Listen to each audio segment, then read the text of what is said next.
All right, it is a beautiful day here at Titan Nutrition, so I thought we would take this video outside, enjoy some sun rays in southwest Missouri. A little windy, so hopefully you can hear me. But in this video, we're going to be talking creatine. I feel like we come back to this issue at least a couple times a year. We get asked about creatine. Do you still take it? Is it a useful supplement? So I don't mind talking about it again. Creatine is one of the supplements that stay a staple in my diet, whether I am trying to gain muscle, get lean, you name it, improve performance. Creatine is a staple. So I had a kid today. I say kid, he's, I'm going to say between 20 and 25, probably a college student. Say, we were talking to Jim, he said, do you still take creatine?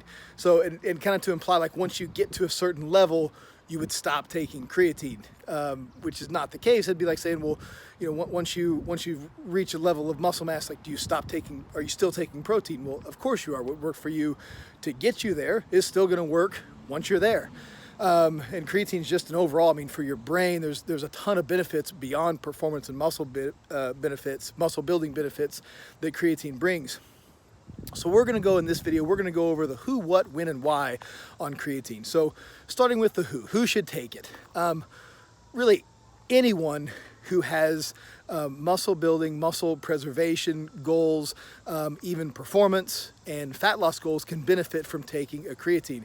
So I think anyone, as long as you're responsible enough to stay hydrated, anyone from, we'll put a number on it if you want, 16 all the way up to the elderly, could benefit from taking creatine. The elderly, especially because it has these muscle preservation benefits, can help stop sarcopenia, which is the over your lifetime as you get older, the breaking down of muscle tissue. So anyone can benefit. Tell your mom, tell your grandma, your dad, your grandpa, hey, start taking creatine. It's going to help your mind as you get older. It's going to help your body. It's going to help preserve that muscle mass that you want to hang on to as you get older. Not just for this kid or myself who's in the gym every day. What kind of creatine should you take? There is all kinds of creatine out there. Several companies have tried to reinvent the wheel and put bonds onto creatine. You put different things to help absorption, etc. Really, all the peer-reviewed studies showing creatine's benefits have been done with the simplest form, just creatine monohydrate. Now there is one thing I liked to source a micronized creatine monohydrate. A lot of people say that. Very few people know what it is. Micronization is just a smaller particle of creatine. So creatine's measured in terms of mesh. 200 screens per square inch is considered micronized creatine. It just makes it a little more soluble. It makes it dissolve completely in water. Because your body's 70% water, it's going to just absorb a little easier when you take it. So micronized creatine monohydrate is going to be my preference. When should you take your creatine? The time of day is going to be less important than making sure you just take creatine every day. You don't need to load your creatine. The whole idea is just saturation. So taking it every day, think of like keeping a sponge wet to keep it saturated. You just want to make sure you put water on it every day. You could make a small argument for taking creatine around a workout. Even with the carbohydrate might improve absorption a little bit. There's times like I do this sometimes, I'll take creatine 5 grams before I work out, 5 grams after, and then on workout days, of course, and then on my non-workout days, I may just take 5 grams in the morning just again to stay saturated. So when doesn't matter so much as you're taking it every day. Why? So there's a few reasons why you'd want to take creatine. So let's start with performance. From a performance standpoint, creatine works in a couple ways, but let's talk about creatine in terms of how it converts ADP, which is inert, okay, it's inert in the muscles, into ATP, which is this fast-acting, powerful source of energy. It's the first type of energy you start to use when you have like explosive movements, sprinting, weightlifting, things like that. So from a performance standpoint, if you're taking creatine, and you can convert more ADP into ATP faster. Now, maybe you can get a couple extra reps when you're bench pressing, or maybe if you're an explosive sport like a sprinter, instead of being able to sprint all out for 60 meters and then you kind of slow down a little bit, your body loses some steam. Maybe instead of stopping at 60 meters, or not stopping but slowing down, maybe you can sprint all out for 70, 80, 90 meters because you have this store of creatine saturation in your muscle cells.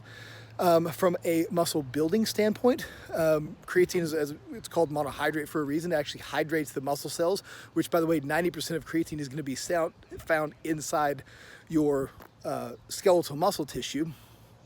So once you hydrate these muscle cells, you make them bigger, right? You have a bigger muscle cell, bigger, i.e. bigger muscles, fuller, the kind of the cellular density. From a muscle building standpoint, though, that larger cell allows you to pull in not just more water, but when you pull in more water, now you have the ability to hold more proteins, amino acids, minerals, things that your body's going to use for cellular metabolism to grow new muscles, okay, after you work out.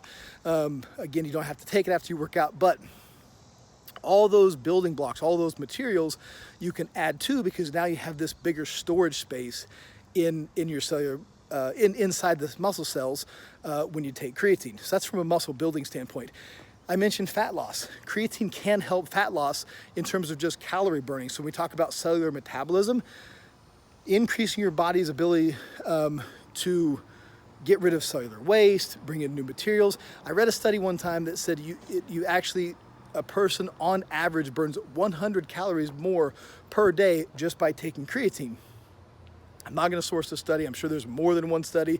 Do your own due diligence, look it up. But from a pure, when we talk about muscle building, this kind of goes to fat loss too. From having just a larger, more efficient engine, you are going to burn more calories. There's a lot of misnomers about creatine in terms of should you stop taking it when you take it, should you stop because it's going to have this subcutaneous water? It's really not the case. As I mentioned, 90% of creatine is found inside your skeletal muscle, not in subcutaneous tissues. So the only time you'd want to stop taking creatine is maybe when your hydration is going to be compromised. And a couple examples come to mind. So we work with a lot of bodybuilding coaches here at Titan. And when you get ready to step on stage, there's some water manipulation that goes on to get your body really dry and lean looking. So as you're starting to cut out water, that would be a time I would say probably a good idea to cut out creatine. It's not going to give you the same benefit if you're not staying hydrated. Another example would be with some weight cutting sports where you have to manipulate water or just make weight. You have to be a little lighter. Creatine can add a little weight to you, a good weight, but it can add some weight to you. So sports like wrestling, weightlifting, Olympic lifting, powerlifting, these things you have to make weight for. While it'd be great to stay super hydrated and full of creatine, sometimes you're going to have to cut out that water to make weight. And then you get into an issue of, well, if I'm cutting out water, I probably want to cut out the creatine and let my body dehydrate, make weight, and then once you step off the scale, hydrate back up. If you want to take your creatine, then great. So something to think about. But listen, everybody can benefit from taking it. It's not a matter of taking it, getting to a certain point and saying, I got it. You just want to take it and stay saturated. So if you have questions about creatine, drop them below. Call your mom, call your grandma, call your dad, call your grandpa, tell them to get some creatine. If they order from us, if your mom orders creatine from me, let me know. We'll send your mom a free t-shirt.